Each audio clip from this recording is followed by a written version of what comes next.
Welcome back to TTC Cars. I'm Sam, and I have Brian with me, and today we have the, what? Well, we're going to talk about Golf first of all, because Oh.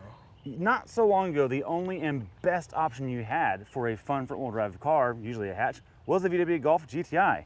But now Hyundai has come in with the Elantra N. It's been around for a few years now, and I remember the very first time I drove one, I thought, oh baby, this is a life-changing moment for me. And I ended up buying a Veloster N just for myself and loved it. Sam, you drove it a bunch too. Yeah, we it was a bunch of fun. Real good car to live with. This one is a 2025 Elantra N, and it has the dual clutch transmission, as tested right at $37,000 after destination. The only options on this is the transmission and this paint color. This is kind of a maroon color. I don't know the name of it. We'll drop it on the screen or something like that. I've been pro in blue on these cars for a while because it's a signature color for them. I don't know that I would do it. I think I might do this burgundy or this maroon color, whatever this is on the Elantra N. It looks really, really good. So let's come to the nose. Let's talk about that a little bit. And this is the controversial part because in years past, this was a problem for the Elantra N, and they have fixed it.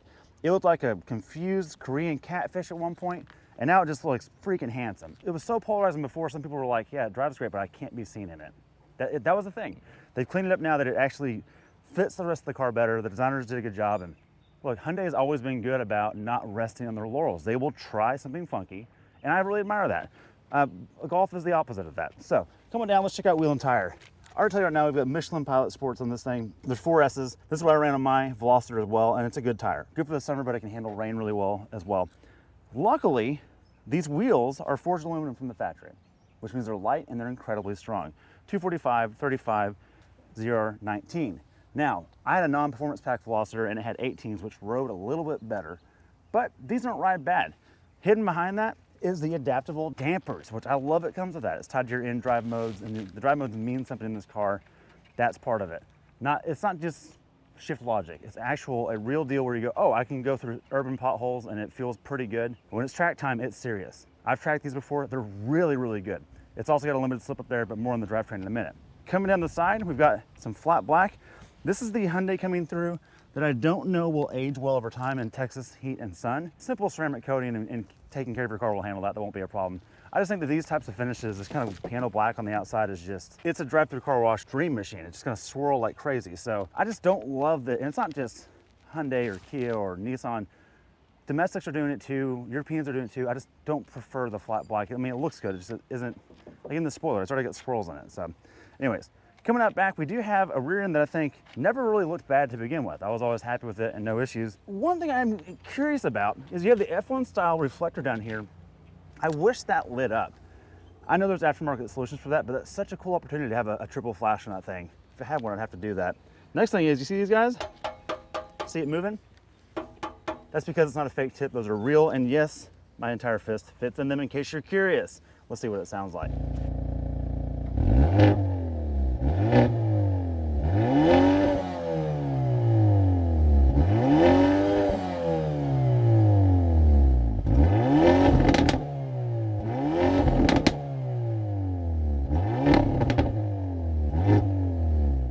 Baby, that's just loud enough to get your car impounded by the CHP in California. I love it, although they've quietened it down. Previous years it was noisier. I'll even say my Veloster was a little bit louder, basically because someone got in trouble in California and their car was actually impounded because it was too loud. That's not bad, and I love that from the factory you get something that fun. Yeah. Let's check out the powertrain. All right, boys and girls, let's check out my favorite part of this thing is the heavy hood. Just kidding, there is a prop rod. Big deal, it works. Also pretty high on the hood, right? Yeah, you can actually, if you had to work on this thing, you could. This is the tried and true 2-liter GTI direct injection from Hyundai. This is the same one I owned. It's good. You can pop the cover off and it's just a normal 4-banger, right? But the beauty is it's direct injection, and look at that isolator. It keeps all that injector noise down and fuel pump noise down, which is nice. What this thing gives you is 276 horsepower, 289 foot-pounds of torque. And because we're paired with a dual clutch in this one, 8-speed dual clutch, it has in-grid shift, which gives you about 20 seconds of extra boost. Good for another 10 horsepower to 286 total. Not bad. The specs wouldn't tell you, but this thing is a Civic Type R fighter. There's no way around it. Now let's check out the interior with Sam. All right, boys and girls, let's check out this trunk. First off, you get a little nice button to. I like that. No, there's no latch or no like finger latch. You just click the button and it goes up. It's kind of heavy. It is a little. Is it? Yeah, it has some weight to it. Oh baby. Yeah. Korean steel, buddy. Yeah, there you go. Hey, but look how much space we have, right? This is whoa, look at that. Yeah, you get a brace back here and everything. Look at that. Okay, so if you get a dresser at IKEA, good luck taking that home, right? Yeah. Oh, but the good thing at IKEA, it's just in a box. You Well, can put a box that's true. back That's here. true. You can put a box Yeah, here. you You're can right. put a box back here. There's plenty of room for some suitcases. You got a 5-foot ladder. You could put that in there. Yeah, you still could. Yeah, Not you bad. can put that back there. Okay, cool. Nice. Big bracing though. Yeah, Okay, but that's a well, trunk, a bunch of room. No spare. No spare. Oh, but man. we do get a tire repair kit, which is nice to see. And front license plate bracket. Yep, front license plate. Okay, to the second row. All right, coming to the second row. On the door, we have some nice plastic, and then we have a little Alcantara on the side of the door. That's Get a nice. nice door cubby, electric windows, and then you have a nice cubby for a water bottle, and that's about it. Coming inside, we get more Alcantara along the middle of the seat, paired with some nice leather around the edges and some blue stitching, which is nice to see. Hello. And then let's see, do I fit back here? You're sitting behind me. Yeah, this is behind Brian. He's what, 6'3". I'm 5'9". My head is a little close. I think if I was wearing a Yeah. hat, it would probably rub. But look But at your legroom. You're doing pretty good. yeah, I got a bunch of legroom in the front, and then I get 2 USB chargers if my phone's going dead, which it always is. No armrest, which is not the end of the world because it doesesn't matter. But yeah, you get some nice Yeah. little handles in the middle of the seat if you're Well, this doing is some. for your seatbelt passengers if you did a roll cage back You're here, right? right. As if that's going to happen. Yeah, I don't think you would. To the but front. To the front. All right, coming to the front, we get some more nice Alcantara on the side. We get 3 racing stripes to let you know you're in an N. A nice little door handle pocket, and then you get a little cubby with water bottle pockets. And then coming around, you get some more stripes and Alcantara with some leather and blue stitching to match the back. Hello. Also an illuminated And- N badge. There you go. And we forgot to mention Beat this me in the to it. intro, but N is just automotive talk for fun. Yeah, exactly, that's all it is. Your seats are manual because we are saving power in this puppy. And let's see, these seats are pretty comfy. We and Brian have done some road trips in these before, or in seats in the Yeah. Voster, and they are We've used they're these. comfy. Yeah. Yeah, they're So nice. let's start it up and let's see what we're working with in the gauges. Okay, Yeah. pretty Hyundai. Get white face gauges. We were talking about that earlier, Oh, we making were, a yeah. comeback. And you can adjust them too, so you can change your gauge faces in here. Plenty All of digital. adjustability, but this is where the fun happens. We have our drive select modes right here on the steering wheel. Yeah. And then we can go into different drive modes, eco, sport, normal, and then we have our Nin Grin shift, which is going to That's give us our boost. Your over boost, and then the other button on the right, that's your in mode. And there's Now our your in exhaust mode. is loud. And now we can, So that opens the valve exhaust in it. there you go. And then for HVAC, we still get hard buttons, which is nice to see. Heated seats. We have a 12-volt, 180-watt cigarette lighter, and then USB-A charger, and then a USB-C charger as well. We also get a wireless phone charger, and that's about it. That's about it. And a Yeah. real parking brake. Yep. Let's go. Hey, Sam, what we really need to see is the dual clutch better 0 to 60? Because according to the internet, 4.9 to 60 with the dual clutch. There you go. Let's go see. Let's find out.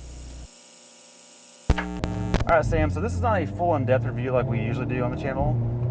We are at an event at the Texas Auto Riders Auto Roundup in Conroe, Lake Conroe, Texas. And so we're gonna do an on-the-street 0 to 60. We're not gonna do a at our normal location with drive-by shots and all that stuff, but we're gonna give you a real-world 0 to 60 number, see how that goes. But while we're getting to the spot, let's talk about how it rides and drives. We're in mode right now, kind of choppy. Yeah, it is. Go to comfort or normal, and that puts the dampeners, the shocks into a softer setting. And you can configure this stuff independently to your own drive modes and that kind of stuff. And that's the beauty of these things, is that the flexibility is really there. So along with the adaptive dampers, do you get any type of steering Yeah. changeability when you go to different modes? Is that yes, so it goes from stiffer or softer in the assist, but it doesn't actually change the ratio. The steering ratio stays the same no matter what. Some BMWs will give you adaptable ratios, but you're not getting that here. Yeah. But the same team that brought you the E46 BMW is the same group that has evolved to Hyundai N. So there's a lot of credibility here. That's why you're getting great products out of N products. Absolutely. The Civic Type R will cut a better lap time than this by like 3 or 4 seconds at VIR, like a notable amount, right? On the street, this is just more fun. Understands that they're not that serious. They know how to have a good time, and that's what their target is. They Yeah, I get mean, it. you put it into N mode, and then you're getting pops and crackles that you would never get out of a stock Type R. Oh, never.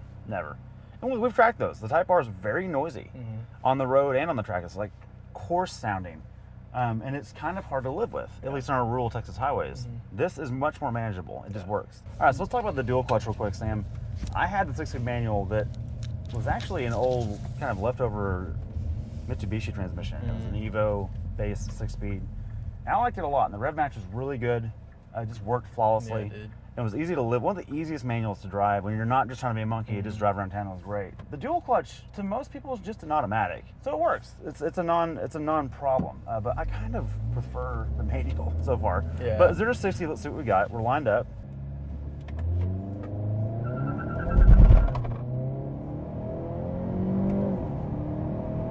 60, 5.82. 5.82. So we pulled a little bit off from Yeah, that. just a little. So look, here's the deal. We weren't getting the full launch control on that. We're on the street. We don't have time to sit here and block traffic.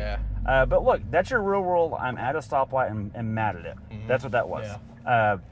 Pretty happy with that. Yeah, that's really good. I mean, that's Mustang territory. Yeah, you're up there. Okay, that's pretty much all I have. Sam, you have any thoughts on this? I think this ride's really good for, I mean, compared to the Veloster was, how do I say it? Just a little bit more bouncy. Yeah, it was just a little. This is more dialed in. I feel like you can still, I feel like, feel the road, but you're not getting beat up by it, right? Well, and so much. I think you're right. Actually, it's a really good point because the wheelbase was shorter on the Veloster, and so the beauty of this thing is that the wheelbase is just a little bit longer. You get more legroom out of it, and the trade-off is it smooths out bumps with a long wheelbase. The downside is it probably doesn't rotate as well on a back road. So the Veloster, its trick was you would lift off oversteer on some back road turns, and that puppy would come around. It was a good time. But this is more like a Civic wheelbase, a little longer. Yeah, a little longer. I mean, it is a sedan. Yeah. Right? All right, boys and girls, we found launch control. We're going to try it right now. All right, ready? All right, let's try it. Launch control. Launch control. Oh, that's better for sure. Yeah. 0 to 60, 5.72. So we cracked the 10th. 2/10 off. So we did launch control at 2,500 RPM. It can go higher, which I suspect we need to get a better number. But there you go. There's your real world on the street. There's no VHT. There's no prep on the surface. We didn't mess with tire pressure. Car and Driver magazine, which does all of that, got 4.9, which I believe that. Yeah. I think that's definitely, it's less than a second variance between the two of us. Yeah, pretty good package. I'll just be honest, I'll put it out there. I do prefer the manual over this. Yeah. Not that this isn't good. No, I think you just rather have a more raw experience, right? I mean, you're Yeah. throwing the gears, you're going through them. Over here, I mean, you have the paddle still, but manual's just a different experience, right? It is, but I'll say the VW DSG gearbox, which is what this is really competing with, I wouldn't say any better than this. I think they are both very competent machines, or tools to get it done. And that's kind of it. Yeah. Yeah, and look, if you live in a lot of traffic and you want an auto for your daily driving, this is a good compromise to have that. That being said, Hyundai still gives you the option. Thank goodness that it does. If you're looking for a fun sport compact car, this is actually my pick of the front-wheel drive or all-wheel drive. So I actually like this more than GR Corolla for me. Yeah. GR Corolla lacks a lot of, like, I don't know, armrests and things like that. But this has. Just stuff that bare necessities, right? Right. But that's a super fun car. I'm not ragging on it. But anyways, that's all I got. Sam? No, I think you hit all the hard talking points, right? I mean, it's still a fun car. It's in. They're making it good, and you're still getting what you need. Dig it. Thanks for watching. See you next time.